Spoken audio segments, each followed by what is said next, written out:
Ya, tips memilih warna agar tidak kontras.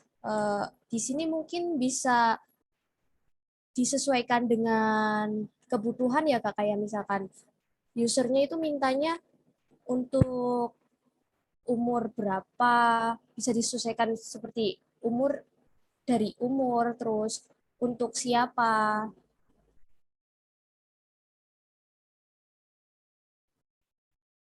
dan mungkin eh, usernya siapa yang akan menggunakan aplikasi itu. Jadi mungkin itu Kak.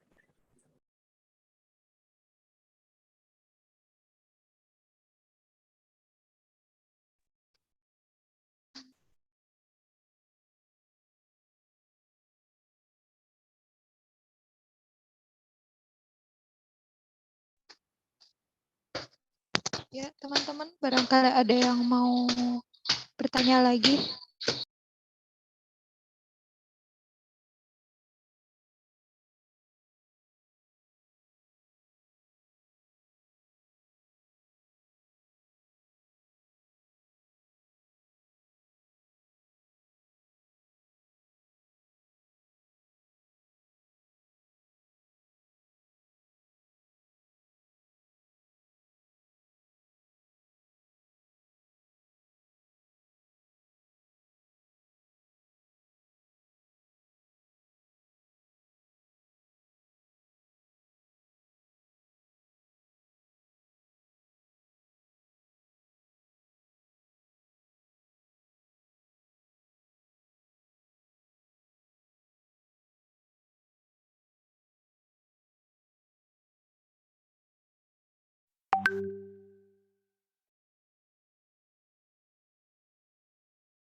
Kak, ini ada yang bertanya lagi.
Untuk website chat GPT itu berarti kayak chatbot ya Kak.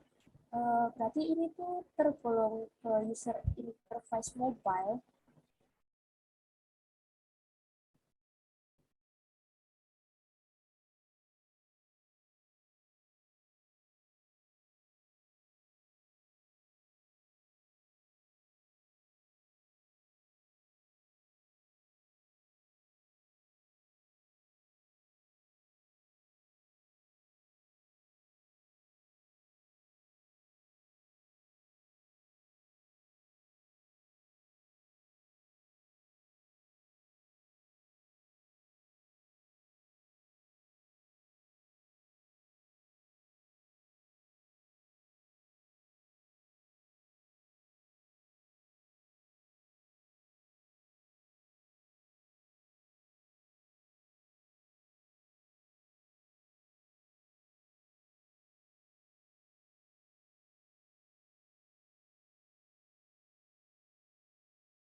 Ada lagi yang mau ditanyain?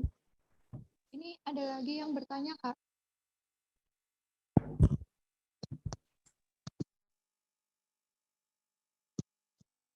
Katanya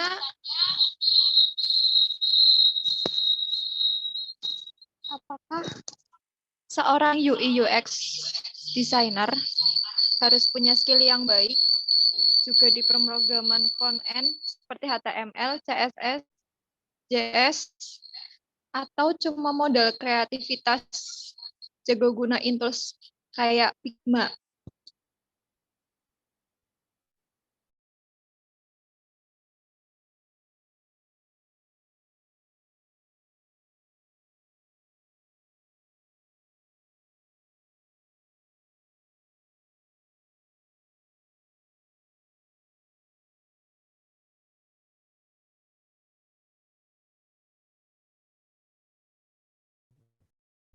Kalau UI designer sendiri itu lebih ke fokus pada pembuatan flow aplikasi dan prototipe produknya tanpa perlu mengkonversinya menjadi aplikasi yang nyata, Kak.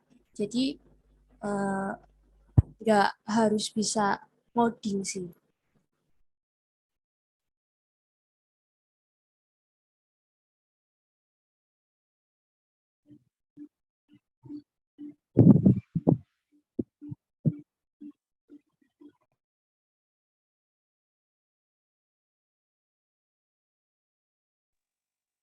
Oh, jadi begitu.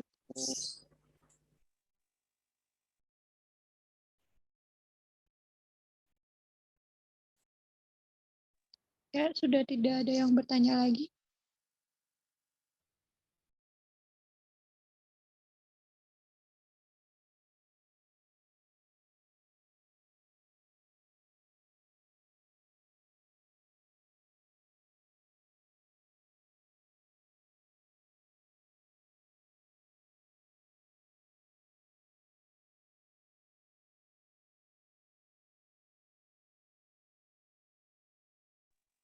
Itu ada yang bertanya lagi, Kak.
Kak, ini ada yang bertanya nih terakhir nih. Gimana ya?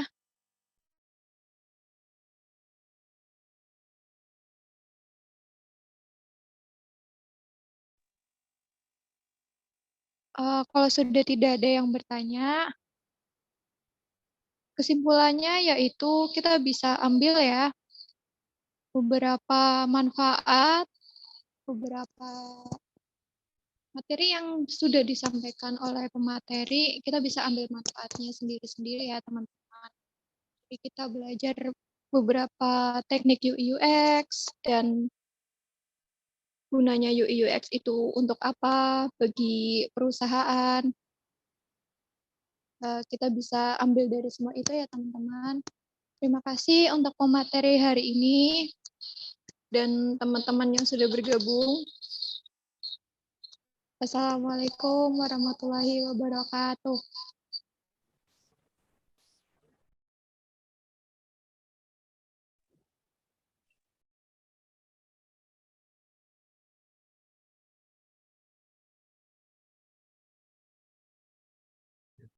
topik keduanya sih gimana?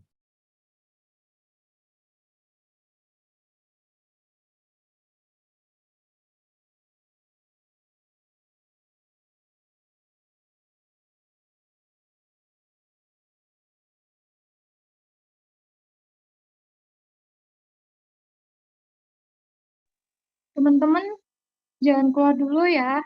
Kita langsung lanjut ke pemateri yang kedua, yaitu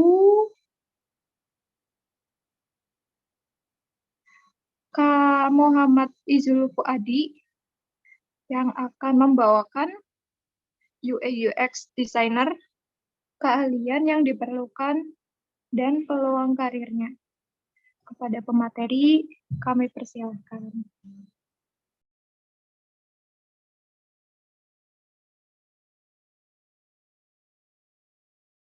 Halo, udah ada suaranya dari saya. Ada. Ya, sebelumnya, Assalamualaikum warahmatullahi wabarakatuh. Waalaikumsalam. Selamat siang semuanya, teman-teman yang Ya. sudah hadir pada acara webinar pada siang hari ini. Untuk yang pertama, perkenalkan nama saya Muhammad Izul Fuadi dari semester 8 Teknik Informatika. Sini udah ada yang kenal sama saya belum ya? Belum, Kak. Boleh Belum. perkenalan dulu dong. Udah tadi sih. Nama saya Muhammad Izul Fuadi dari semester 8 Teknik Informatika. Orang mana, Kak?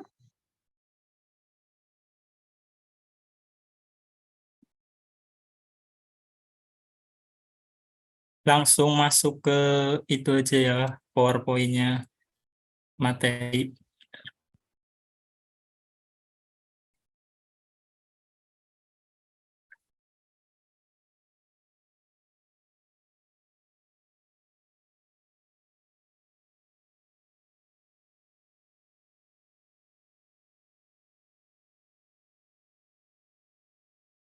Share screen dari saya udah muncul atau belum ya? Sudah, Kak, sudah.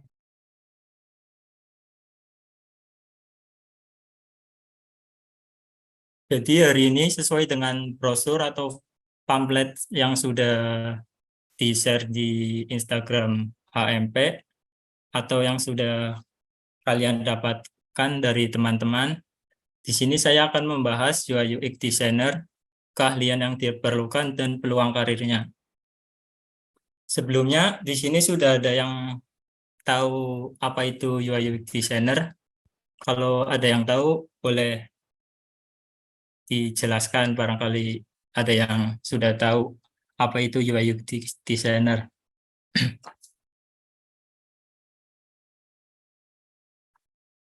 Silakan, boleh, barangkali ada yang tahu, ingin berpendapat, dipersilahkan.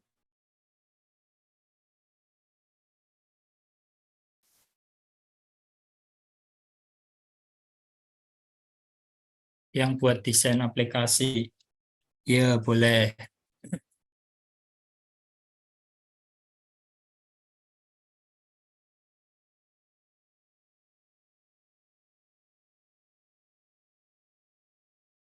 Oke, di sini langsung saja saya coba jelaskan ya apa itu UI UX Designer.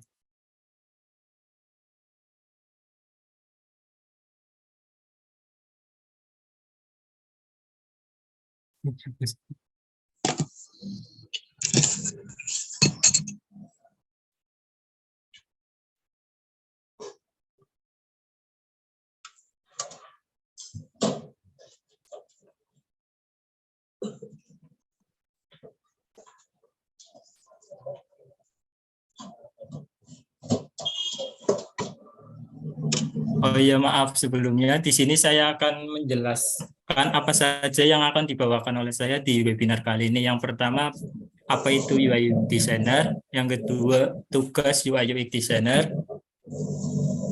Yang ketiga, keterampilan yang harus dikuasai oleh UI UX designer. Dan yang keempat, ada peluang karir UI UX designer.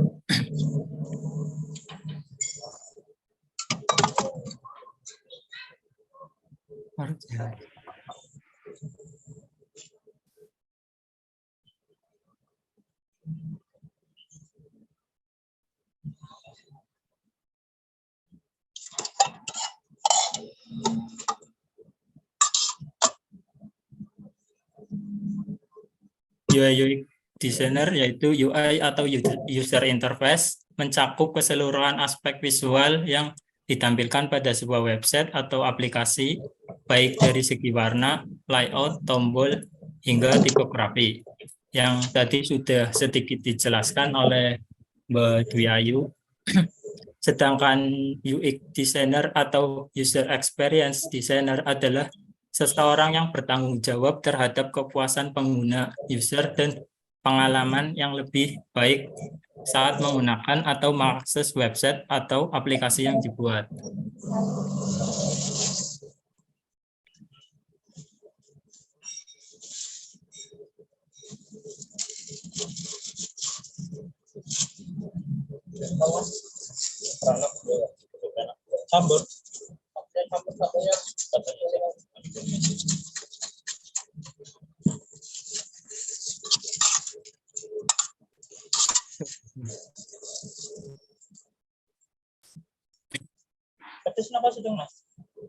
Ini yang pertama ada tugas user interface.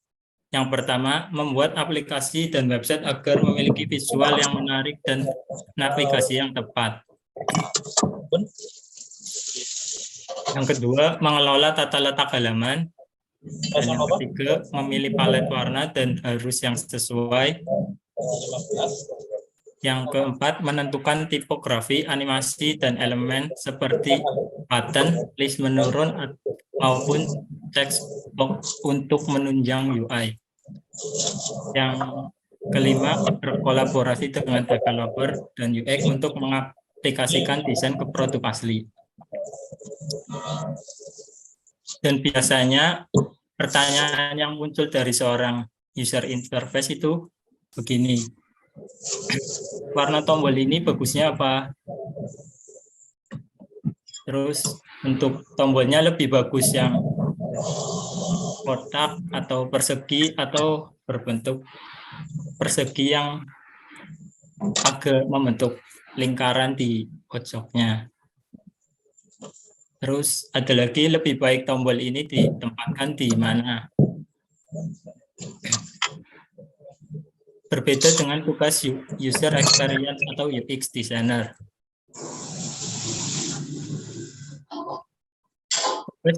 User experience yang pertama adalah melakukan riset pengguna untuk mengidentifikasi tujuan, kebutuhan, kebiasaan, poin penting yang terlibat dalam interaksi produk. Kedua, mengembangkan user persona berdasarkan target customer. Yang ketiga, menciptakan peta perjalanan pengguna untuk menganalisis bagaimana interaksi pengguna dengan produk. Yang keempat, membangun sampel dan prototypes untuk melihat produk akhir.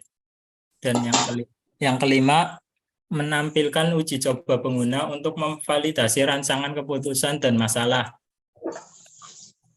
Keenam, berkolaborasi dengan UI dan pengembang untuk menciptakan produk yang tepat. Sedangkan pertanyaan yang muncul dari seorang user experience itu biasanya apa sing teh? Sing teh apa sing? Maaf Mas Prayoga, untuk Mas Aditya Prayoga mohon di nonaktifin ya mic-nya ya. Makasih. Tolong. Pertanyaan yang muncul dari seorang user experience itu biasanya kayak gini. Emang tombol ini dibutuhkan buat apa ya? Atau emang tombol ini dibutuhkan ya? Kedua, tombol ini gunanya untuk apa ya? Ketiga, masalah apa yang bisa dijawab oleh tombol ini? Bisa diketahui kalau UI itu mempunyai arti yang berbeda ya teman-teman.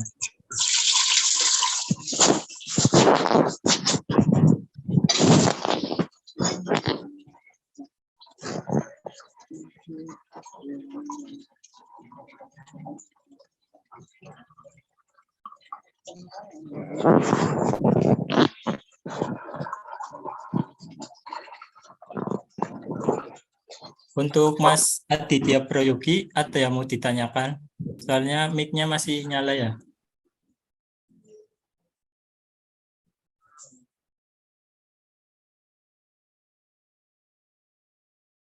Keterampilan yang harus dikuasai oleh UI UX designer. Yang pertama, desain.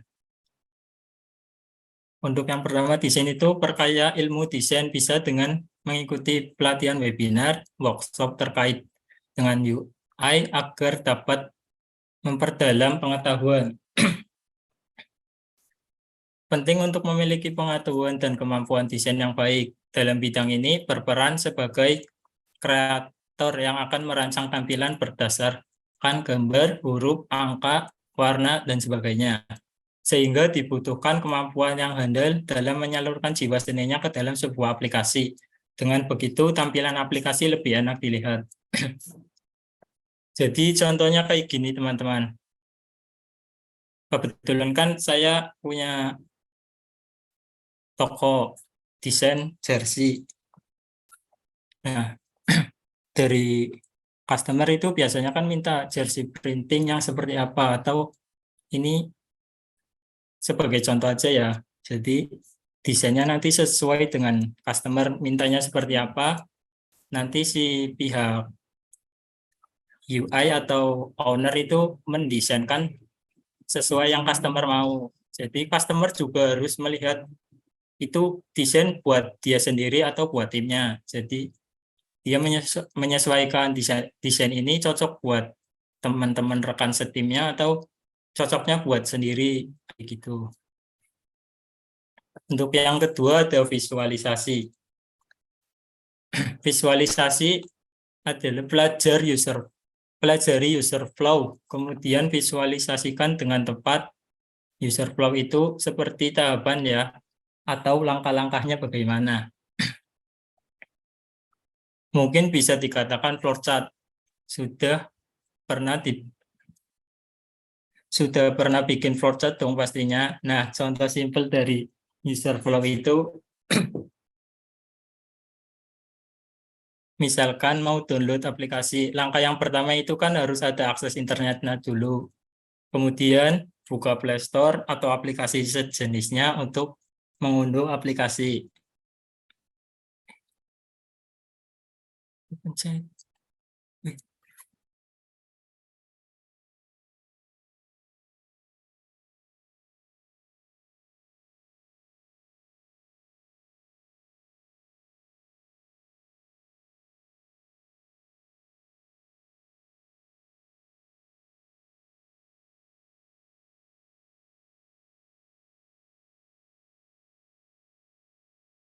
Share screen-nya masih muncul, Mas. Aman, Mas. Oh, iya.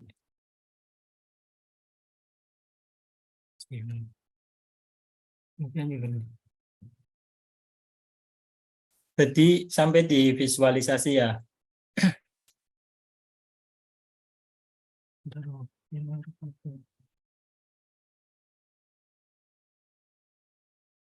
Langkah yang pertama itu kan harus ada akses internetnya, kemudian masuk ke Play Store atau aplikasi sejenisnya untuk mengunduh aplikasi. Lalu apa nih yang mau di-download? Tinggal cari aja di Play Store, kemudian download aplikasinya.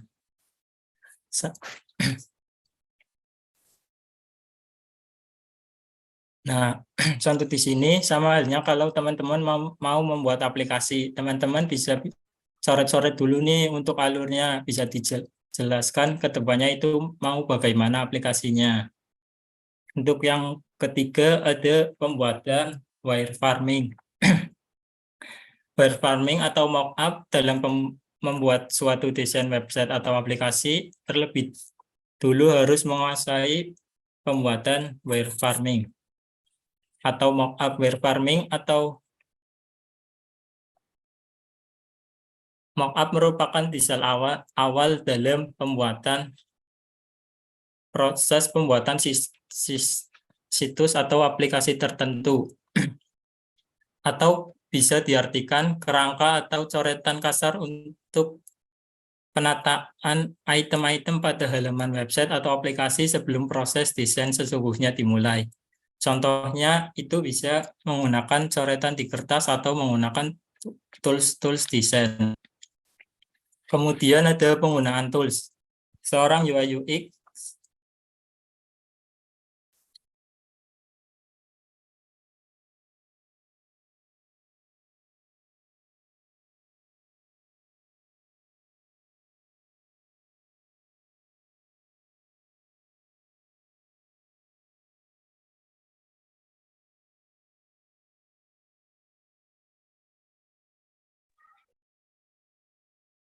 yang keempat ada penggunaan tools.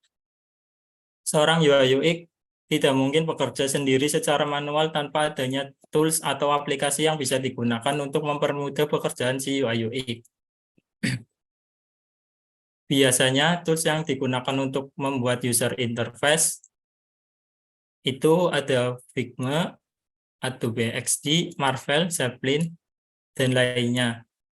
Pengalaman saya untuk membuat mockup untuk desain itu biasanya saya menggunakan Figma. Yang terakhir ada presentasi. Pada akhirnya seorang UI UX itu diminta untuk mempresentasikan hasil atau produk desain yang sudah dibuatnya, agar maksud dan tujuan itu dapat dimengerti oleh dosen atau perusahaan, mungkin bahkan teman sendiri. Karena nggak mungkin kalau kita seorang UI UX dan tidak menjelaskan apa yang sudah dibuat dan konsep aplikasinya sudah jadi, tetapi tidak dipresentasikan atau dijelaskan ke orang. Karena kalau tidak dijelaskan orang, tidak akan mengerti. Untuk yang terakhir ada peluang karir dan UI UX. Untuk peluang karir UI UX, meski profesi ini idealnya dapat dikerjakan oleh orang dengan latar belakang desain, teknologi informasi, ilmu komputer, dan sebagainya, tidak menutup kemungkinan orang dengan latar belakang pendidikan lain dapat berkarir di bidang UI UX atau UI design. Asalkan mempunyai kemampuan untuk belajar dan memperkaya skill atau kemampuan agar bisa dapat mengetahui UI UX itu bagaimana dan seperti apa. Kemampuan agar bisa, kalau teman-teman memang hobi mendesain, asah terus skillnya dan sesuaikan dengan ranah desain. Nah, teman-teman di sini dapat mengikuti beberapa pelatihan seperti workshop yang terkait dengan UI UX untuk memperdalam pengetahuan teman-teman di bidang ini. Atau mungkin bisa saja lewat tutorial-tutorial di internet. Sekarang kan sudah banyak ada YouTube, ada Google. Nah, di sana banyak tutorial yang menjelaskan atau bisa dipelajari tentang UI UX design, proses dari awal sampai ke tahap pembuatan UI UX atau prototipenya.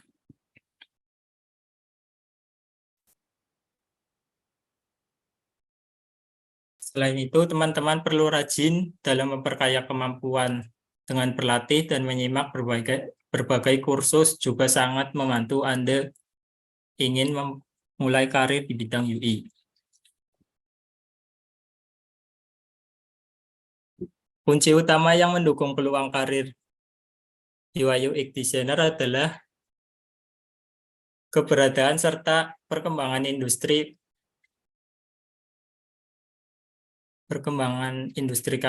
kreatif. Saat ini hampir semua hal yang berhubungan dengan kepentingan hidup tersedia secara online. Untuk memulai desain bisa dari yang kecil-kecil dulu, seperti membuat desain poster atau desain produk penjualan. Yang penting harus mengasah kekreatifan agar enak dipandang oleh masyarakat lain. Kemudian, apakah penting UI UX itu? Teman-teman di sini mungkin bertanya-tanya, UI UX itu buat apa? Seberapa penting sih untuk sebuah produk aplikasi? Pekerjaan UI UX ini sangat penting bagi sebuah produk untuk bisa diluncurkan, digunakan, dan bertahan di tengah kompetisi yang ketat. sebuah aplikasi atau situs yang didesain berdasarkan kebutuhan pengguna dan mengutamakan kenyamanan.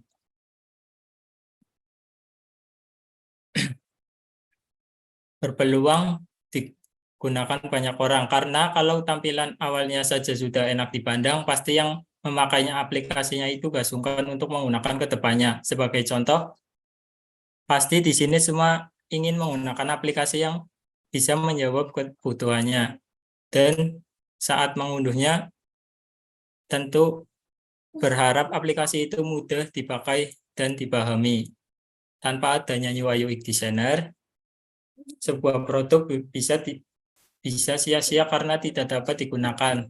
Tampilan yang buruk memberikan kesan negatif, sehingga pengguna bisa beralih ke aplikasi serupa yang punya desain tampilan dengan fitur lengkap.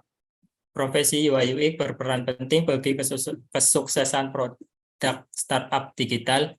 Fungsi untuk menciptakan produk sesuai kebutuhan target pengguna dan dengan tampilan user friendly.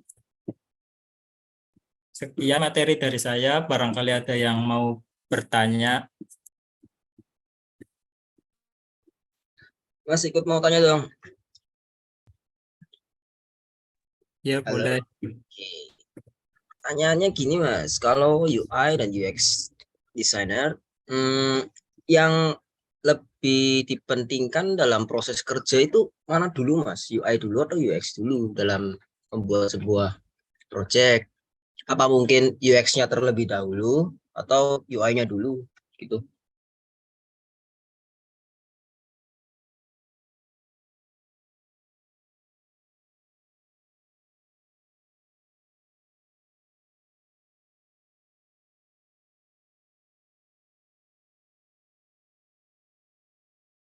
Bentar ya Mas, tak minum dulu.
Jadi pertanyaannya, lebih baik lebih baik UI dulu atau UX dulu ya?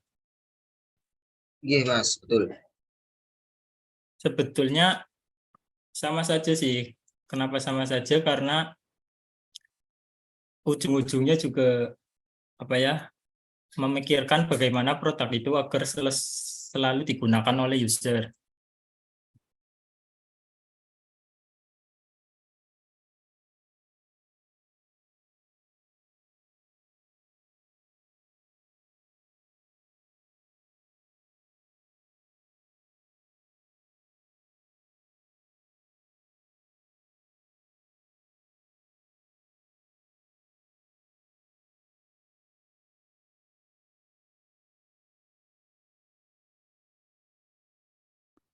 Oke, I see sih Mas. Soalnya kan aku sekadang tanyain dosen pada dijawabin UX-nya dulu.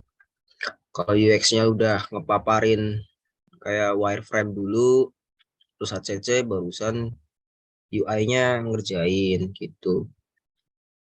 Oh ya, Peserta lain barangkali mau bertanya gitu. ya. Terima kasih juga Silakan. atas masukannya ya, Mas. Sama-sama Mas. Untuk peserta lain barangkali mau bertanya. Ya, teman-teman yang lain.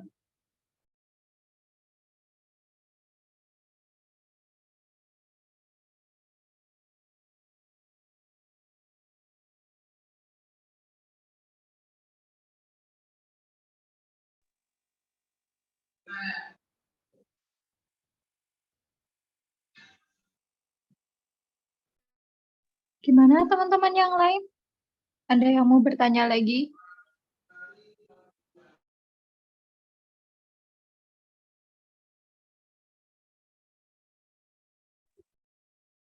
Mas, pertanyaan dari Anur Mas, apakah front end developer berhak ngubah desain yang telah dibuat UI UX designer?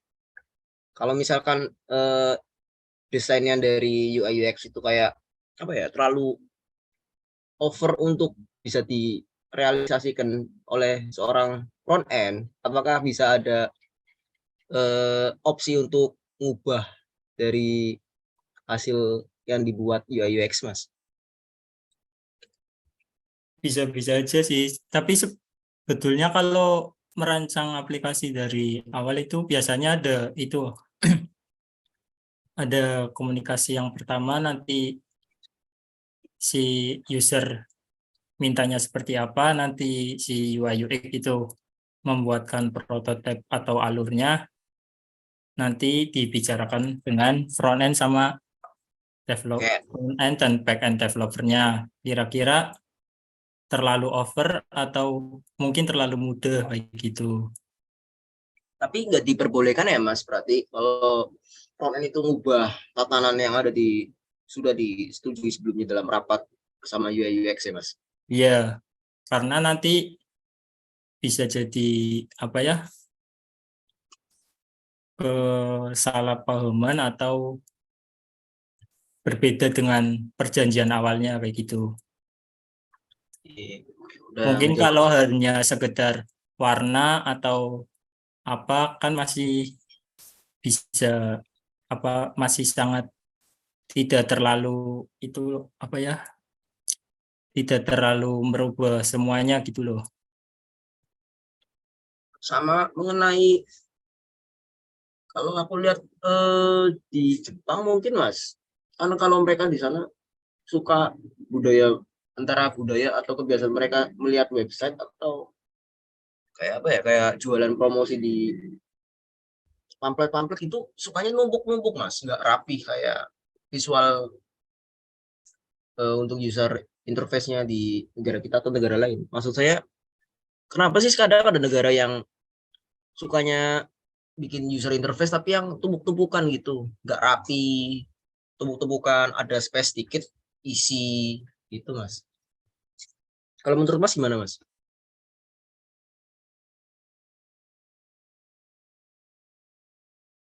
Bisa diperjelas lagi Mas atau diulang?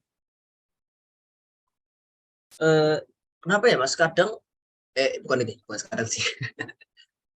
Kalau aku lihat sendiri di Jepang sendiri sih, aku lihat dari beberapa pilkadanya kemarin atau pemilu-pemilunya di Jepang, toko online juga sukanya itu kayak numpuk-numpuk barang Mas. Kayak di desain sebuah websitenya itu isinya tumpukan, artinya nggak rapi sesuai apa ya, nggak rapi horizontal vertikalnya gitu. Kalau apa mungkin karena kebiasaan orang-orang sana ya Mas, kayak gitu Mas. Jadi sebagai user interface atau ya apa sih, user interface itu menentukan target pasarnya dulu ya Mas, sebagai ini target pasarnya kayak gini yang harus disesuaikan ini kan, service orang beda. Promo nih. Ini mic-nya jalan nggak sih? Astaga, ntar tak cabut speakernya.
Gimana ya kan?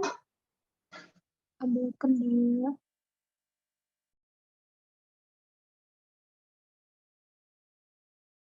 Gimana? Sudah atau masih ada yang mau bertanya lagi?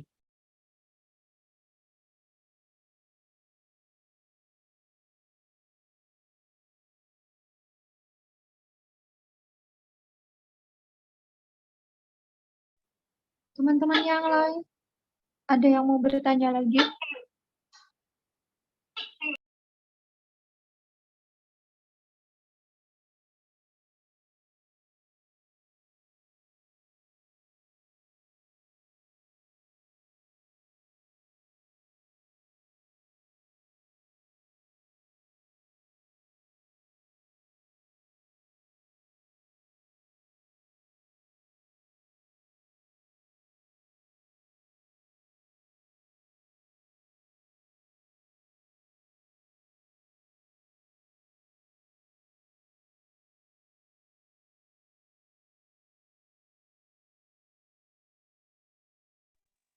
Sudah tidak ada yang mau bertanya?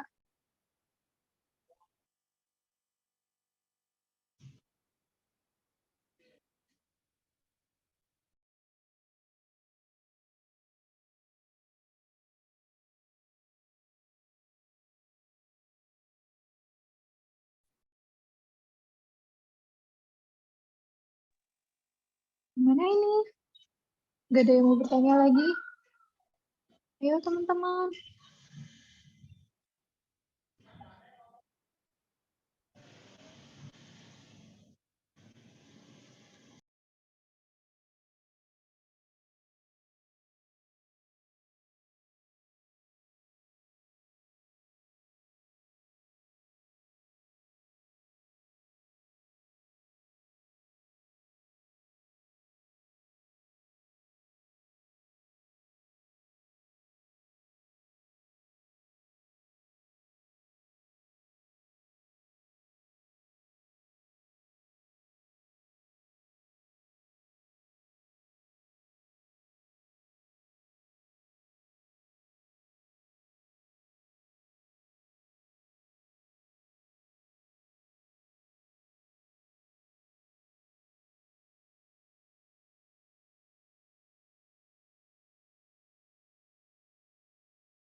Kalau sudah tidak ada yang bertanya, saya akan bertanya dulu.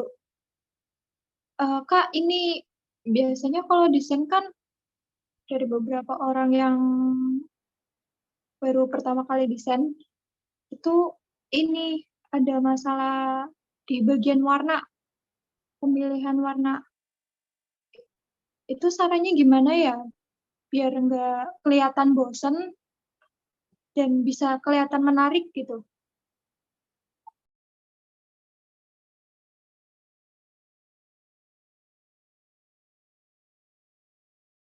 Untuk pemilihan warnanya itu dari pengalaman saya sendiri itu dipilih dari warna yang simple atau misal warna 1 dan 2 itu tidak terlalu jomplang warnanya atau terlalu kontras yang satunya.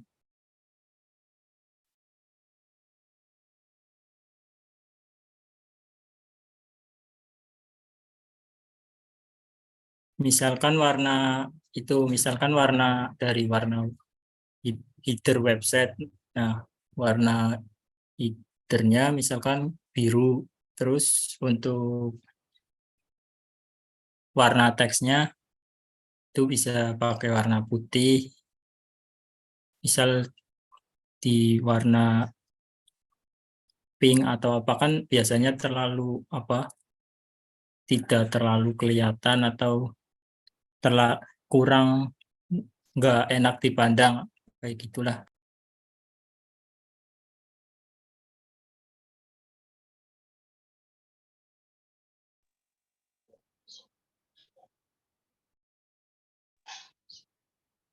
Ini teman-teman yang lain sudah tidak ada yang mau bertanya lagi.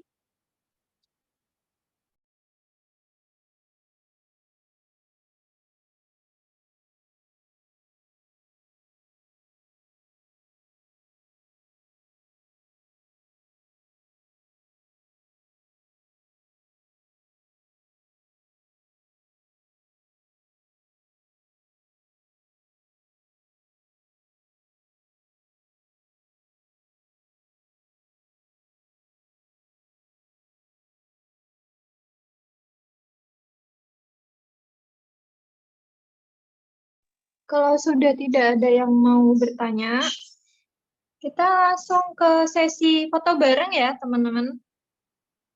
Semuanya bisa menyalakan kameranya terlebih dahulu agar bisa difoto.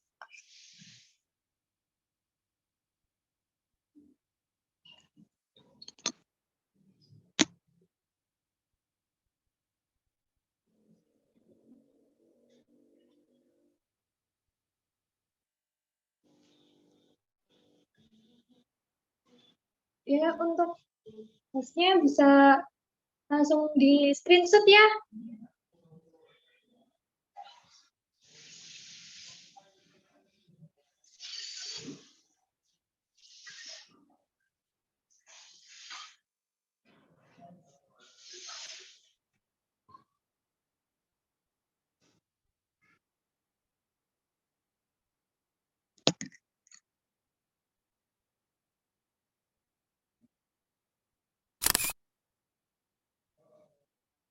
Nah, kita sudah melewati dari pemateri yang pertama dan pemateri yang kedua.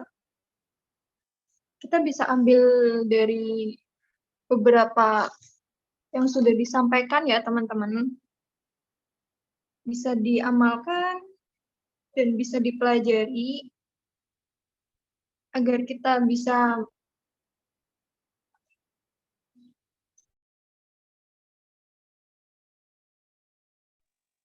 mencontoh untuk waktu kita bisa mendapatkan pekerjaan nanti. Untuk dua pemateri, saya ucapkan terima kasih banyak. Dan untuk para audiens yang telah mendengar dan mengikuti acara hari ini, saya ucapkan terima kasih dan minta maaf yang sebesar-besarnya jika telah banyak kesalahan. Kita akhiri. Wassalamualaikum warahmatullahi wabarakatuh. Waalaikumsalam. Waalaikumsalam.